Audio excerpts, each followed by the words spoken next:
আমি সাগৰ civil hospital এটা CSR project যোগেদি পাওয়াৰ গ্ৰিড CSR প্ৰজেক্ট যোগেদি এটা ব্লাড কম্পোনেন্ট সেপাৰেটৰ ইউনিট আমি ইনগ্ৰেট কৰিছোঁ। এইটো কষ্ট হ'ল 1.4 crore টাকা আৰু এতিয়া আমি যি ব্লাড কম্পোনেন্ট হয় আপুনি আপোনাক সকলোক জানে কি এটা ব্লাড স্যাম্পল লৈ 4টা কম্পোনেন্ট কৰিব পাৰিম। প্লাজমা, প্লেটলেট, WBC, RBC এইটো কৰিব পাৰিম আৰু from single blood we can save 4 life. তো এটি আমাৰ কাৰণে বহুত ভাল দিন আৰু নট আমাৰ জাষ্ট শিৱসাগৰ জিলা নাই আৰু ওচৰত যিমানখিনি আমাৰ আছে চৰাইদেউ হ'ল আৰু মাজুলী হ'ল যি জিলা আছে আমি তেখেতকো হেল্প কৰিব পাৰিম। আজি আমাৰ শিৱসাগৰ অসামৰিক চিকিৎসালয়ৰ কাৰণে এটা শুভ মুহূৰ্ত।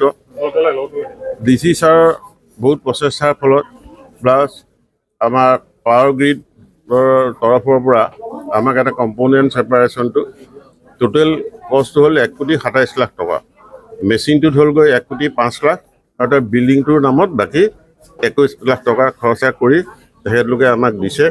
সেই বস্তুটো আজি DC ছাৰৰ উদ্যোক্তাত আমি এইটো আজি শুভ আৰম্ভ কৰিলোঁ, কিন্তু পাব্লিকৰ কাৰণে আমি এইটো 1 মাহৰ পিছতহে পাৰিম কৰিব। আৰু এইটো এটা তাত কথা চলি আছে যে আমি ৰেটটো কিমান ল'ম। এইটো আমি যোৰহাট মেডিকেল কলেজ আৰু আছাম মেডিকেল কলেজত কম্পোনেণ্ট ছেপাৰেশ্যন আছে। তেখেতলোকে যিমানটো পইচা লয় পৰাপক্ষত আমি সেইটো ৰেটতে পাৰিম। পাৰিলে 50 টকা তাতকৈ আমি কম ৰেটত ৰাখিবলৈ চেষ্টা কৰিম।